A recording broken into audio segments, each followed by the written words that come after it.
Selamat pagi, selamat sejahtera buat kita semua. Hari ini kita akan mempelajari materi kita selanjutnya. Di materi sebelumnya kita sudah mempelajari tentang pendapatan nasional. Nah, untuk materi kita hari ini kita akan mempelajari tentang pertumbuhan ekonomi dan pembangunan ekonomi. Dan juga eh, manfaatnya nanti dan teori-teorinya akan kita pelajari di sini ya. Pertumbuhan ekonomi. Pertumbuhan ekonomi ini bahasa yang sudah sangat sering Anda dengarkan di dalam kehidupanmu sehari-hari. Berasal dari kata tumbuh dan berkembang. Kenapa kita harus mempelajari pertumbuhan ekonomi? Ya, pertumbuhan ekonomi yang akan kita pelajari ini adalah bagaimana perkembangan perekonomian kita dari satu waktu ya, dengan waktu yang lain bisa kita perbandingkan. Di sini diterangkan bahwa pertumbuhan ekonomi merupakan suatu keadaan di mana terjadi kenaikan produk domestik bruto tanpa memandang apakah kenaikan itu lebih besar atau lebih kecil dari tingkat pertumbuhan ekonomi. Nah, otomatis pelajaran kita hari ini kan ada kaitannya dengan pendapatan nasional. Pendapatan nasional uh, yaitu produk domestik bruto. Berapa banyak pendapatan yang diterima oleh setiap warga negara. Kenaikan itu yang akan diukur dari satu waktu ke waktu yang lain ya. Dan perbandingannya biasanya dilakukan 1 tahun ya perhitungannya. Kemudian di sini kita lanjutkan. Pertumbuhan ekonomi merupakan suatu proses yang bertujuan untuk menaikkan produk domestik bruto dari suatu negara atau daerah melebihi tingkat pertumbuhan penduduk. Suatu rangkaian usaha yang dilakukan secara berkesinambungan dalam sebuah bidang kehidupan masyarakat berbangsa, bernegara untuk menuju suatu keadaan yang lebih baik. Produk domestik bruto atau gross domestic product merupakan jumlah produk yang dihasilkan penduduk di suatu negara selama 1 tahun dari setiap atau dari seluruh warga negaranya. Pembangunannya adalah suatu rangkaian usaha yang dilakukan secara berkesinambungan dalam semua bidang, dalam semua aspek kehidupan masyarakat, berbangsa, dan negara untuk menuju keadaan yang lebih baik. Nah, dalam kehidupan sehari-hari seringkali disamakan antara pertumbuhan ekonomi dan pembangunan ekonomi. Sebenarnya kalau pertumbuhan ekonomi itu cenderung merupakan proses yang dilakukan secara berkelanjutan, bukan hanya menggambarkan kondisi dalam perekonomian saat ini. Setiap negara menginginkan pertumbuhan ekonomi yang berkelanjutan. Artinya kalau dia pertumbuhan ekonominya baik, pasti akan meningkat. Pertumbuhan ekonominya menurun, berarti pendapatan nasionalnya akan semakin menurun. Nah, itu acuannya. Biasanya kita jadikan acuan penentuan pertumbuhan ekonomi itu biasanya dari pendapatan nasionalnya naik atau turun. Ya. Di sini dibuat istilahnya produk domestik bruto.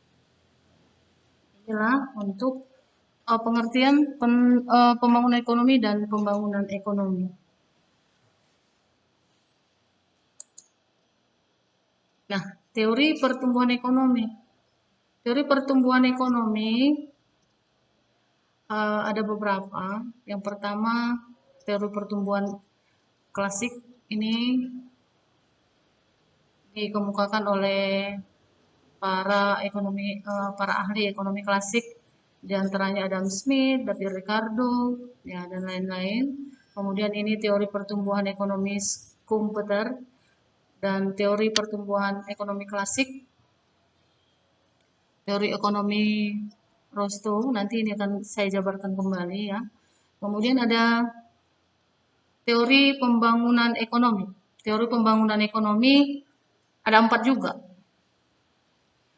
Teori pembangunan ekonomi Prediklis, yaitu teori ekonomi yang dikemukakan oleh Prediklis, kemudian teori ekonomi pembangunan Hildebrand dan teori pembangunan Karl Bucher, ya. Kemudian teori perkembangan ekonomi menurut W.W. Rostow. Nah, di sini akan kita bandingkan. Di sini ada perbandingan antara dua teori, ya. Yang saya ambil di sini adalah teori pertumbuhan ekonomi klasik dan teori pertumbuhan ekonomi komputer, ya. Schumpeter, ya. Ini perbedaannya. Perbedaan yang pertama, menurut Adam Smith dan David Ricardo ada 4 faktor ekonomi yang mempengaruhi pertumbuhan ekonomi, ya, yaitu jumlah penduduknya, berapa banyak jumlah penduduknya, ini sangat mempengaruhi pertumbuhan ekonomi suatu negara. Kemudian persediaan barang-barang modal, berapa banyak persediaan barang modal yang dimiliki oleh negara tersebut. Kemudian luas negara, ya, dan kekayaan alam. Ini bisa kita bandingkan antara pertumbuhan ekonomi negara Indonesia dengan negara Singapura, ya, berbeda dari segi kekayaan alam dan luas tanahnya. Mereka, negara Singapura, negaranya cukup kecil dibanding dengan negara kita. Ini belum tentu uh, itu membuat mereka kecil. Bahkan pertumbuhan ekonomi di negara Singapura jauh lebih baik daripada negara kita, ya, karena mereka termasuk negara industri dan banyak kekayaan mereka bukan dalam bentuk kekayaan alam, tetapi hasil-hasil produksi mereka cukup bagus, ya. Kemudian diantaranya di penerapan teknologi. Gambaran teori pertumbuhan ekonomi klasik ini digambarkan, ya. Yang pertama, pertumbuhan ekonomi tergolong tinggi pada saat jumlah penduduk masih sedikit, ya. Persediaan barang modal cukup banyak dan tersedianya lahan tanah yang masih luas. Ini menurut penggambaran teori pertumbuhan ekonomi klasik, ya. Sekali lagi, pertumbuhan ekonomi tergolong tinggi saat jumlah penduduk masih sedikit dan persediaan barang modal cukup banyak dan tersedianya lahan yang masih luas. Kemudian yang kedua, pertumbuhan ekonomi tergolong tidak berkembang atau stationary state, ya, tidak berkembang. Saat ini produktivitas penduduk menurun karena berkurangnya kapasitas produksi, sehingga kemakmuran masyarakat dan frekuensi kegiatan ekonomi pun ikut menurun, ya. Artinya ini perbandingannya, hasil produksi dari suatu negara itu tidak sebanding dengan yang dibutuhkan, ya, yang membuat pertumbuhan ekonominya tidak berkembang. Kemudian kita bandingkan dengan teori pertumbuhan ekonomi Schumpeter, ya. Di teori ini yang dibahas hanya masalah peranan pengusaha, wirausahawan untuk berinovasi. Itu menurut Schumpeter, ya. Schumpeter ini ketika meningkatkan kemajuan semakin tinggi, maka kemungkinan untuk melakukan inovasi semakin terbatas. Sulitnya melakukan inovasi membuat pertumbuhan ekonomi berjalan lambat sehingga akhirnya berhenti pada titik tertentu.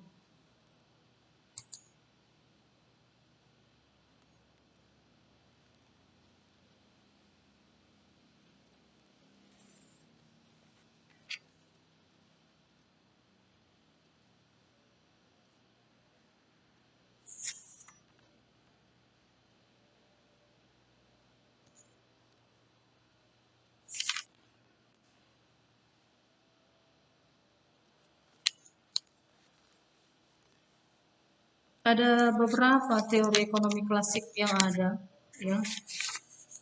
Di antaranya teori pertumbuhan ekonomi klasik oleh Adam Smith. Apakah isinya? Di sini kan saya jelaskan menurut Adam Smith faktor yang mempengaruhi pertumbuhan suatu negara adalah pertambahan penduduknya. Pertambahan penduduk, kemudian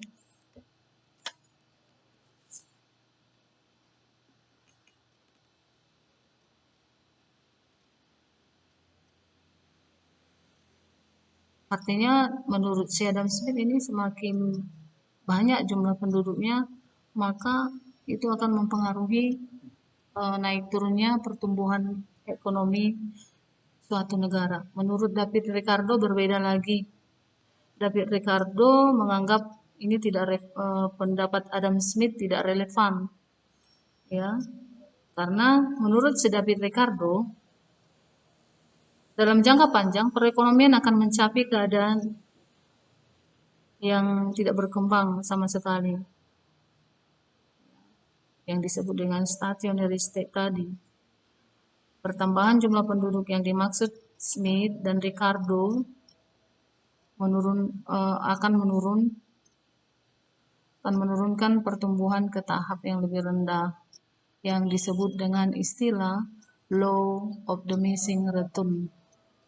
Law of diminishing return ini sudah dipelajari sebenarnya di kelas 10, ya. Di kelas 10 ini hasil yang artinya, ya, of the diminishing return ini artinya hukum tambahan hasil yang semakin menurun, atau dalam bahasa yang simpelnya hasil yang semakin menurun. Semakin banyak tenaga kerja yang kita gunakan, semakin berkurang hasilnya, begitu. Itulah menurut dua ahli ekonomi klasik.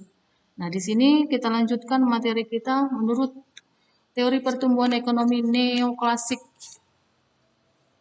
Ahli-ahlinya diantaranya ada Harold Domar dan Robert Slow, ya.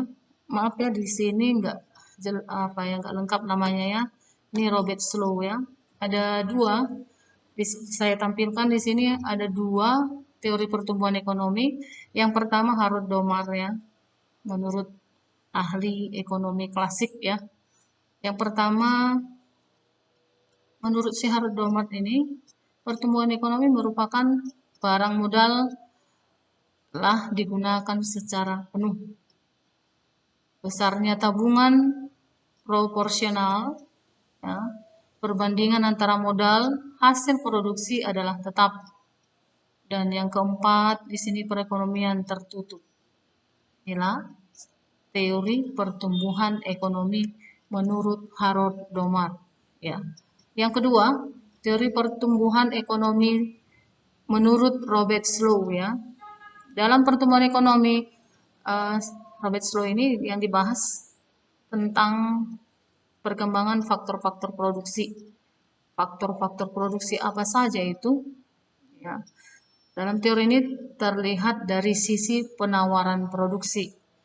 Kalau sisi penawaran produksi berarti dia bicara dari sisi penjual, dari sisi yang menghasilkan produk, barang, atau jasa. Ada 3 faktor yang mempengaruhi pertumbuhan ekonomi menurut teori pertumbuhan Robert Slow. Faktor yang pertama adalah pertumbuhan modal. Besar kecilnya modal yang dimiliki oleh suatu negara, yaitu sangat mempengaruhi pertumbuhan ekonomi negara tersebut. Kemudian yang kedua, pertumbuhan penduduk. Pertumbuhan penduduk ini berkaitan dengan jumlah penduduk. Ya. Jumlah penduduk juga mempengaruhi pertumbuhan ekonomi. Tadi saya contohkan antara pertumbuhan ekonomi di negara Indonesia dengan negara Singapura cukup berbeda. Kenapa? Di negara Singapura jumlah penduduk mereka sangat jauh lebih sedikit daripada jumlah penduduk negara kita. Jadi kalau saya misalkan jumlah penduduk mereka hanya 30 juta, kita sudah 300 juta jiwa. Nah, artinya pertumbuhan ekonomi mereka jauh lebih melesat daripada kita karena kalau perhitungan pendapatan nasional kan, kalau kita katakan pendapatan per kapita negara kita dengan negara mereka jauh lebih tinggi pendapatan per kapita negara Singapura. Karena apa? Pendapatan negara mereka dibagi dengan jumlah penduduk mereka pastinya lebih tinggi daripada pertumbuhan ekonomi di negara Indonesia. Nah, itu juga salah satu tujuan kita untuk mempelajari pertumbuhan ekonomi. Bukan hanya mempelajari pertumbuhan ekonomi di negara kita, kita juga harus membandingkan, ya, mampu membandingkan pertumbuhan ekonomi di Indonesia ini sendiri dengan negara lain. Ya, negara lain itu bisa siapa saja. Ya, yang terakhir adalah faktor yang mempengaruhi pertumbuhan ekonomi, yaitu yang terakhir pertumbuhan teknologi. Semakin bagus pertumbuhan ekonomi di negara itu, maka akan semakin bagus juga pertumbuhan ekonomi di negara tersebut. Nah, ini mengenai teori pertumbuhan ekonomi klasik menurut dua ahli, yaitu tadi Harold Domar dan Robert Slow. Nah, tadi kita sudah mempelajari tentang teori pertumbuhan ekonomi klasik. Nah, sebelum saya lanjutkan ke teori pertumbuhan ekonomi Rostow, saya di sini ingin memberikan perbedaan antara pertumbuhan ekonomi dan pembangunan ekonomi. Karena kadang-kadang dalam kehidupan kita sehari-hari terjadi salah kaprah, disamakan antara pertumbuhan ekonomi dan pembangunan ekonomi. Padahal sebenarnya dua hal ini adalah hal yang berbeda. Pertumbuhan ekonomi itu sendiri adalah proses peningkatan pendapatan nasional dalam jangka waktu panjang. Sedangkan pembangunan ekonomi itu proses perubahan yang di dalamnya terdapat upaya atau usaha-usaha yang dilakukan. Ya, usaha itu untuk perbaikan termasuk peningkatan pendapatan nasional melalui produk per kapita. Jadi pertumbuhan dan pembangunan ekonomi itu adalah dua hal yang berbeda. Kita lanjutkan ke materi teori pertumbuhan ekonomi Rostow. Dalam hal ini, pertumbuhan ekonomi Rostow dibagi menjadi beberapa bagian. Yang pertama adalah perekonomian tradisional. Perekonomian tradisional ini memiliki ciri-ciri. Yang pertama, teknologi yang digunakan dalam kegiatan produksi masih sangat sederhana. Dalam perekonomian tradisional ini dia memproduksi pada saat membutuhkan sesuatu saja. Misalnya pada zaman dahulu, seseorang itu memproduksi parang pada saat dia membutuhkan parang. Dia memproduksi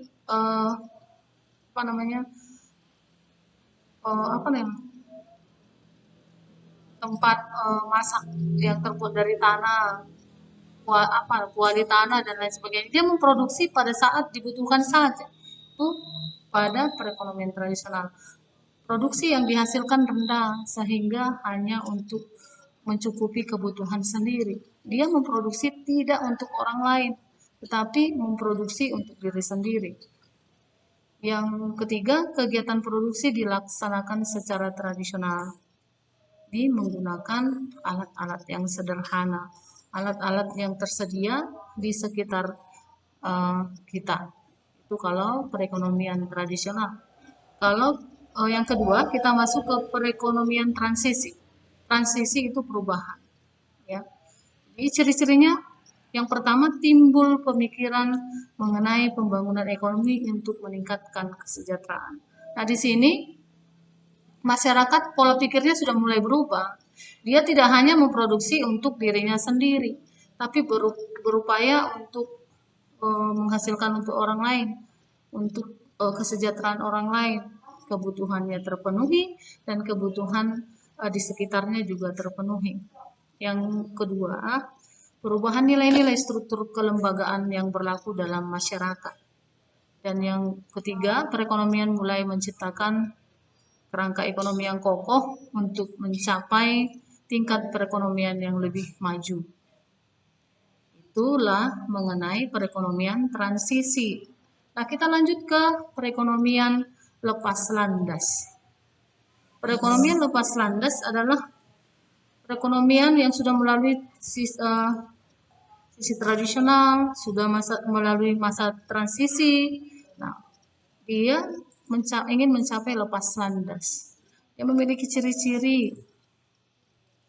Yang pertama, kegiatan ekonomi berlangsung secara terus-menerus dan hasil yang memuaskan. Kegiatan ekonomi yang dimaksud di sini produksi, konsumsi, dan distribusi. Ketiga hal ini dilaksanakan secara terus-menerus dengan hasil yang memuaskan. Kemudian yang bagian berikut adalah nilai investasi yang bersifat produktif meningkat.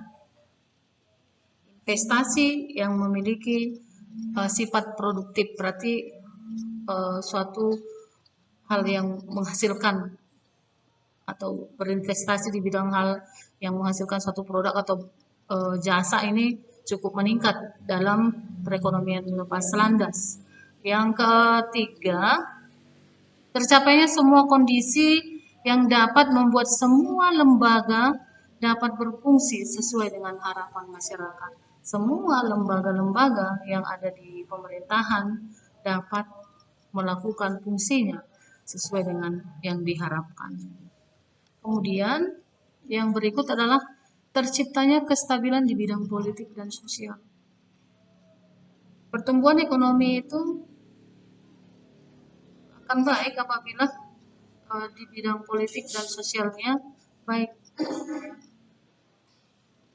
Kembali lagi kita perhatikan masa-masa lalu kita seperti pada saat Presiden Soeharto dilengsarkan, ya, itu keadaan negara kita kacau balau. Kita mengalami hiperinflasi, inflasi yang sangat besar. Di mana pada saat itu kepercayaan masyarakat luar negeri sangat rendah kepada masyarakat Indonesia. Orang luar negeri menarik investasinya, ya, sehingga terjadilah pada saat itu kekacauan di bidang perekonomian, banyak usaha yang bangkrut dan tutup. Nah, itu contohnya. Berikut perekonomian menuju kedewasaan. Yang memiliki ciri-ciri, yang pertama, tenaga kerja yang terlibat pada proses produksi bersifat profesional. Ini sudah sangat jauh dari perekonomian yang bersifat tradisional. Tadi kalau bersifat tradisional dia hanya menghasilkan sesuatu itu apabila dibutuhkan saja.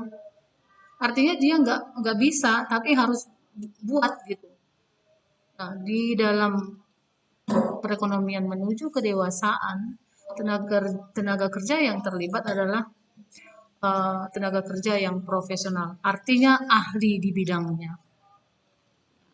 Dia ahli di bidang keuangan, ada yang ahli di bidang menghasilkan karya, ada yang ahli di bidang musik, ahli di bidang keuangan. Ya, masing-masing tenaga kerja bekerja berdasarkan profesionalismenya masing-masing.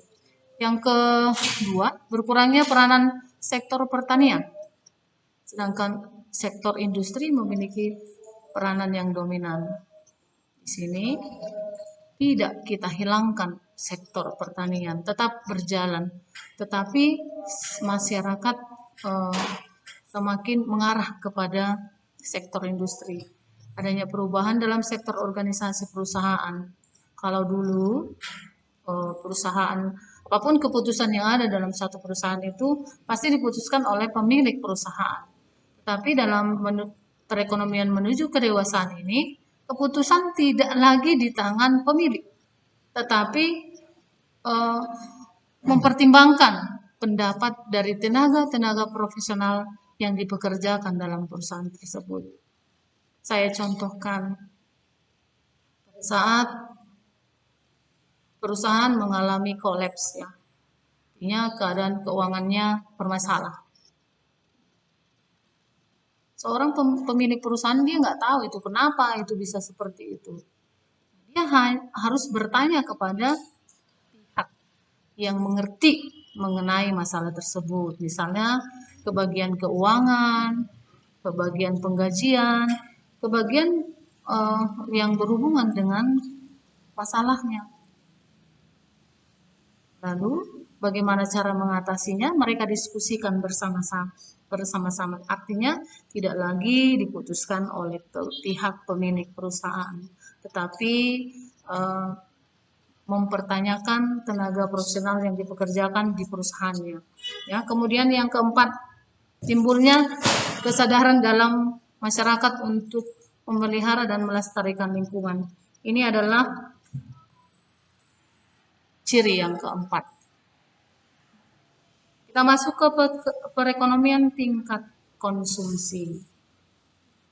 Bagaimana ciri-cirinya? Di sini yang pertama, sektor industri telah berjalan dengan baik sehingga tidak ada lagi masalah pada kegiatan produksi. Kemudian yang kedua, tujuan utama konsumsi masyarakat adalah untuk meningkatkan arti hidup, sehingga masyarakat lebih cenderung untuk memenuhi kebutuhan tersier dibandingkan dengan kebutuhan primer dan sekunder. Ini bisa kita katakan namanya perekonomian tingkat konsumsi. Di sini masyarakat mengarah pada individual, ya, dia mementingkan kebutuhannya, bagaimana dia memenuhi kebutuhan tersiernya, kebutuhan barang mewahnya, itu yang utama bagi perekonomian tingkat konsumsi ini. Kemudian yang ketiga, timbulnya usaha-usaha untuk menciptakan kesejahteraan merata. Bagaimana caranya? Pada satu pemerintah negara itu diberikan pajak. Pajak dikenakan pada orang-orang kaya. Ya, pajak ini diberikan kepada penduduk-penduduk miskin. Bagaimana caranya? Dengan cara memberikan subsidi dan lain sebagainya. Ya, itu cara pemerintah untuk memeratakan pendapatan antara yang miskin dan yang kaya. Kita lanjutkan mengenai teori pembangunan ekonomi. Kalau tadi kita bicara tentang teori pertumbuhan ekonomi, sekarang kita akan membahas teori pembangunannya, teori pembangunan ekonomi. Di sini ada 4 pendapat atau 4 teori yang dikemukakan oleh beberapa ahli ekonomi. Ada 4 ahli. Yang pertama Prediklis, Bruno de Brand, ya, kemudian Carl Bucher dan Rostow. Satu-satu akan saya jelaskan, ya. Yang pertama Prediklis. Pembangunan ekonomi dapat berkembang apabila masyarakat mendapat kebebasan dalam organisasi politik dan persorangan. Adapun tahap-tahap pembangunan ekonomi adalah primitif beternak, pertanian, industri, dan pada akhirnya pertanian, industri, pengolahan, dan perdagangan. Berbeda dengan pendapatnya si Bruno. Menurut Bruno, perkembangan masyarakat atau ekonomi bukan dilihat dari sifat-sifat produksi dan konsumsinya, tetapi dilihat dari 3 sistem yang digunakan, yaitu sistem barter, uang, dan kredit. Barter, tentu Anda masih ingat apa yang dimaksud dengan barter. Itu pertukaran barang dengan barang. Kalau pembayaran dengan uang berarti itu pembayaran secara tunai. Kalau pembayaran secara kredit berarti pembayaran dilakukan kemudian. Yang ketiga, menurut pendapat Karl Butcher, pembangunan ekonomi berkembang melalui 3 hal. Yang pertama, produksi kebutuhan sendiri, perekonomian kota, ya, dan perekonomian nasional sangat berperan dalam hal ini. Peranan pedagang nampak semakin penting. Yang keempat adalah Rostow. Pendapat si Rostow ini sampai sekarang sangat terkenal.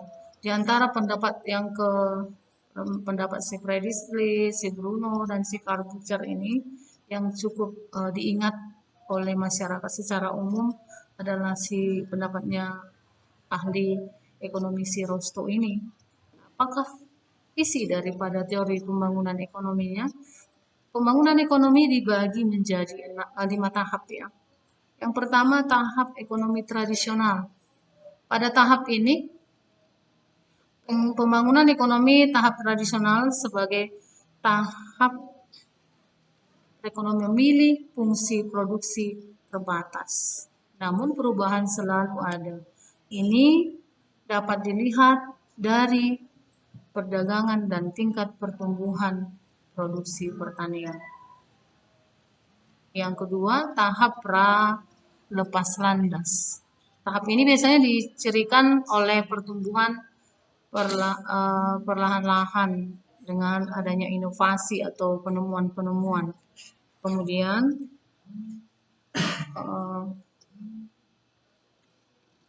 tahap lepas landas. Tahap ini merupakan tercapainya perkembangan yang pesat karena menggunakan teknik produksi yang modern. Yang pada saat ini yang ditingkatkan adalah teknologi. Inilah pendapat tentang apa itu teori pembangunan ekonomi, ya.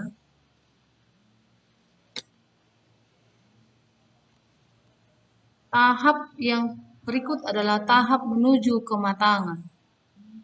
Matang berarti sudah mampu, ya. Tahap ini memperlihatkan adanya kematangan ekonomi. Bukan artinya di sini masyarakat sudah efektif menerapkan teknologi dalam setiap sumber-sumber ekonominya, dalam kegiatan ekonominya. Semua masyarakat sudah menggunakan teknologi modern, ya. Sedangkan untuk yang kelima, tahap masa konsumsi berlebihan. Di dalam masa ini sering dikatakan ini masa konsumtif, di mana masyarakat hanya memikirkan bagaimana kebutuhannya bisa terpenuhi tanpa memikirkan bagaimana barang tersebut dibuat dan cara membuatnya nggak perlu pada masa ini lagi. Ya. Dia hanya memikirkan bagaimana kebutuhan saya bisa terpenuhi tanpa memikirkan hal lain. Ada 3 kegiatan yang dilakukan dalam tahap ekonomi matang. Ya. Yang pertama, menyediakan atau menawarkan jaminan yang lebih baik, kemakmuran, rasa nyaman kepada angkatan kerja. Yang kedua, menyediakan konsumsi individu lebih banyak, termasuk keluarga secara terpisah, produksi barang, konsumsi, dan jasa secara massal. Yang terakhir adalah mencari perluasan pengaruh bagi negara di mata dunia. Ini biasanya kita katakan pengakuan dari masyarakat luar ke negara kita. Bagus tidaknya negara kita juga mementingkan pengakuan dari negara lain bahwa kita negara yang berkembang, negara yang sudah melakukan pembangunan nasional. Ada faktor-faktor yang mempengaruhi pembangunan ekonomi. Ada 2 faktor. Faktor yang pertama adalah faktor ekonomi. Faktor ekonomi. Faktor yang pertama adalah sumber daya alam. Sumber daya yang ada di dalam alam Indonesia. Bisa itu apa saja, bisa tanah, Dan apa yang ada di dalam tanah itu adalah sumber daya alam kita. Bisa dalam bentuk minyak bumi, bisa dalam bentuk biji emas, biji timah, biji tembaga, macam-macam sumber daya yang kita miliki. Sumber daya alam. Yang kedua adalah sumber daya manusia. Sumber daya manusia atau kita sebut ini tenaga kerja. Sumber daya manusia adalah subjek utama dalam berhasil tidaknya pembangunan ekonomi. Percuma kita punya sumber daya alam, percuma kita punya sumber daya modal, kalau sumber daya manusianya tidak cakup, tidak mampu untuk menggunakan sumber daya yang sudah disediakan. Nah, harus kalian ingat, karena masa depan negara ini kelak ada di tanganmu. Bagaimana kau menjadi sumber daya manusia yang berkualitas, yang mampu menggunakan sumber daya alam, sumber daya modal, dan keahlianmu dalam melakukan pembangunan ekonomi. Faktor ekonomi yang ketiga adalah sumber daya modal. Sumber daya modal ini biasanya dalam segi finansial, keuangan. Ini penting. Kenapa penting? Tidak bisa kita melakukan pembangunan kalau nggak ada modal. Ini penting, motivasi, dorongan untuk bagaimana kita bisa membangun kalau nggak ada uang, nggak ada finansial kita nggak ada. Ini sangat penting juga. Kemudian keahlian atau wirausaha dan teknologi. Ini tiga hal ini, ahli, wirausaha. Tahu itu apa yang dimaksud wirausaha? Wirausaha itu adalah orang yang mampu menghasilkan sesuatu karya yang bisa dijual dan berani menanggung resiko. Teknologi, penggunaan teknologi juga dilakukan di dalam merupakan salah satu faktor yang mempengaruhi pembangunan ekonomi. Yang berikut adalah faktor non-ekonomi. Faktor non-ekonomi ada lembaga-lembaga sosial dan juga keadaan politik. Keadaan politik negara kita bagus, maka perekonomian pembangunan negara kita juga akan bagus. Sekali lagi saya contohkan, kalau negara kita ini kacau balau politiknya, negara secara pembangunan ekonomi kita juga bisa terganggu. Saya contohkan, pada saat Indonesia mengalami krisis moneter, Indonesia mengalami inflasi, hyperinflasi, itu tingkat inflasi yang sangat tinggi, sudah mencapai 100%. Pada saat itu, kepercayaan masyarakat luar semakin turun sama kita. Maka banyak perusahaan yang mem-PHK karyawannya. Terjadi kekacauan politik pada saat itu, pada tahun 1998. Ini merusak kepercayaan para investor. Jadi sangat mempengaruhi juga pada pembangunan ekonomi di negara kita. Nah, kita lanjutkan kriteria pengukuran keberhasilan pembangunan ekonomi. Dari mana sih kita tahu berhasil tidaknya perekonomian negara itu? Ada 6 cara kita untuk mengetahui berhasil tidaknya pembangunan ekonomi negara tersebut. Yang pertama adalah dengan pendapatan nasional. Semakin tinggi pendapatan nasional, semakin tinggi juga pembangunan ekonomi. Semakin rendah pendapatan nasional akan semakin menurun juga pembangunan ekonomi. Sangat mempengaruhi. Pendapatan per kapita. Nah, ini sudah kita pelajari di pertemuan kita di bab yang pertama ya, di kadi yang pertama. Pendapatan per kapita adalah pendapatan yang dimiliki oleh setiap warga negara. Pendapatan per kapita kita peroleh dengan rumus jumlah pendapatan nasional dibagi dengan jumlah penduduk.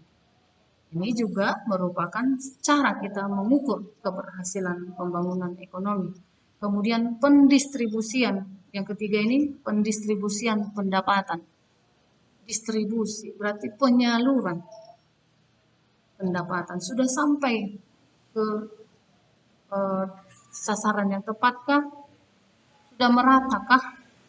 Ini pendistribusian pendapatan ini juga sangat penting. Kemudian yang berikut adalah peranan sektor industri dan jasa. Negara besar itu pasti memiliki sektor industri dan jasa. Tidak serta-merta hanya mentok di sektor pertanian. Ini adalah salah satu kriteria sektor keberhasilan ekonomi. Jadi kalau kamu negara ini berkembang, buat negara ini menjadi negara industri. Tugasmu nanti di 10 tahun yang akan datang. Ingat, beban berat ada di bahumu. Untuk 10 tahun yang akan datang, kau yang akan menjadi peran penting dalam sektor industri dan jasa. Kemudian kesempatan kerja. Dari kesempatan kerja juga bisa kita ukur pembangunan ekonomi.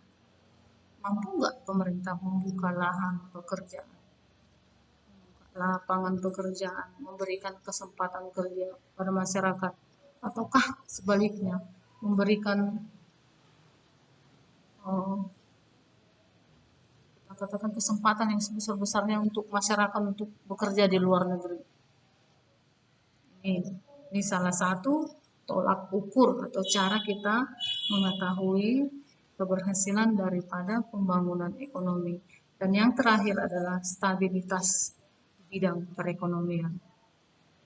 Negara yang pembangunannya bagus itu pasti stabilitas ekonominya terjaga. Jadi ada 6 kriteria pengukuran. Ini harus kamu ingat. Yang pertama tadi, pendapatan nasional, pendapatan per kapita, distribusi pendapatan, peranan sektor industri dan jasa, kesempatan kerja, dan stabilitas ekonomi.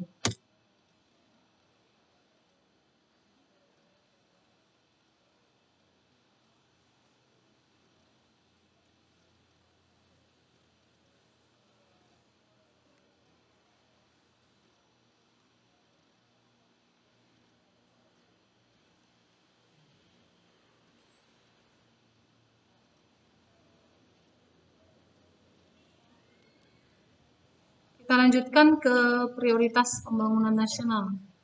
Prioritas berarti yang diutamakan dalam pembangunan ekonomi nasional. Ada 5 yang diprioritaskan di sini. Yang pertama, yang paling pertama di sini adalah membangun sistem politik dan demokratis serta mempertahankan persatuan dan kesatuan.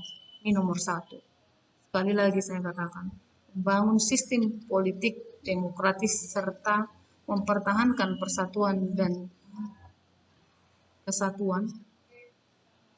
Ini yang pertama. Kenapa? Kalau sekali lagi saya katakan tadi bahwa kalau keadaan politik negara kita hancur, kacau balau, kita nggak akan bisa melakukan pembangunan. Tidak akan bisa. Karena aman-amannya negara kita. Makanya kita bisa melakukan pembangunan ekonomi. Jadi ini utama ini. Yang kedua adalah mewujudkan supremasi hukum dan pemerintahan yang baik. Yang ketiga, mempercepat pemulihan ekonomi dan memperkuat landasan pembangunan yang berkelanjutan dan keadilan yang berdasarkan sistem ekonomi kerakyatan. Yang keempat, membangun kesejahteraan rakyat serta meningkatnya kualitas kehidupan beragama dan ketahanan budaya. Yang terakhir adalah meningkatnya pembangunan daerah dengan berdasarkan azas. Azas yang kita kenal di sini adalah azas kepastian hukum, azas tertib penyelenggaraan daerah, azas kepentingan umum, azas keterbukaan, azas proporsionalitas, azas profesionalitas, dan azas akuntabilitas.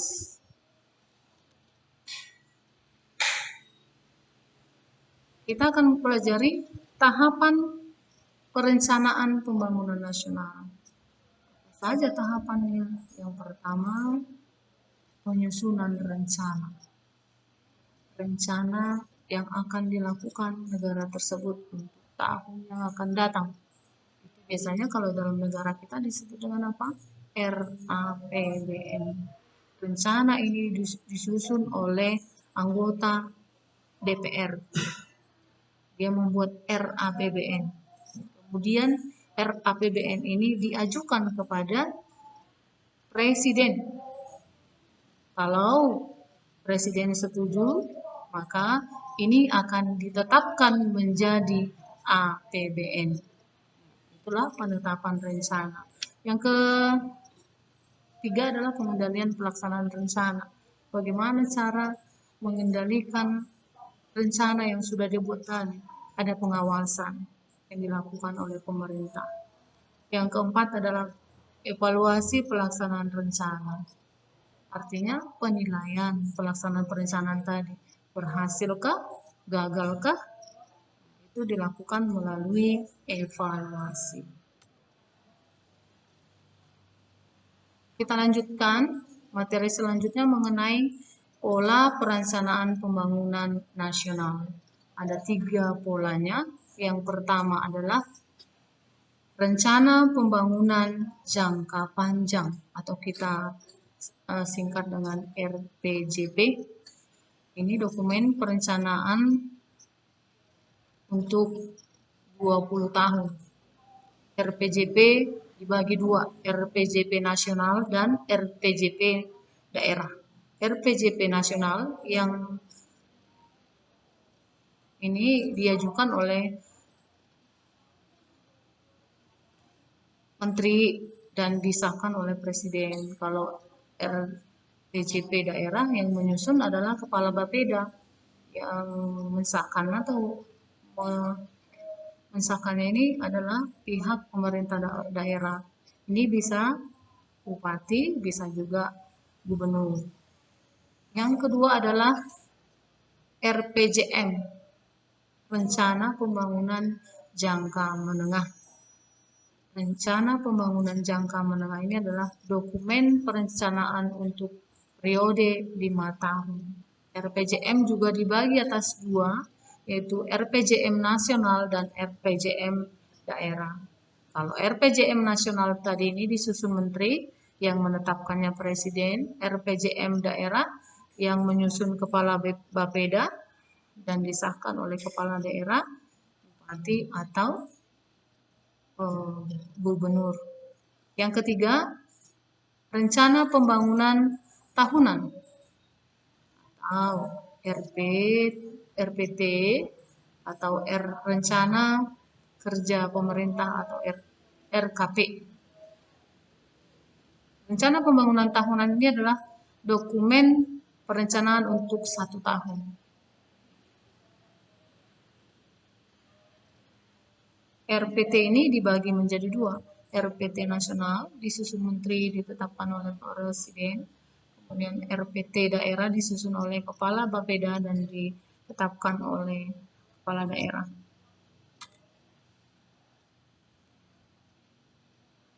Ini yang bagian terakhir ya untuk materi kita.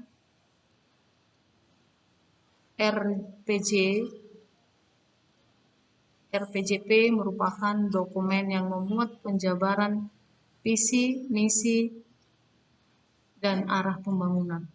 RPJM ini merupakan dokumen yang memuat penjabaran visi, misi, dan program pemerintah pusat daerah. Ini yang penting kamu ketahui juga. Kemudian RKP merupakan penjabaran dari RPJM atau Rencana Pembangunan Jangka Panjang yang memuat diantaranya prioritas pembangunan atau yang paling utama dalam pembangunan dan rancangan kinerja ekonomi yang mencakup gambaran perekonomian secara menyeluruh. Oke, demikian materi yang saya sampaikan. Mudah-mudahan anak-anakku bisa mengerti dan memahami mengenai pertumbuhan dan pembangunan ekonomi. Oke, sampai ketemu di materi selanjutnya. See you next time.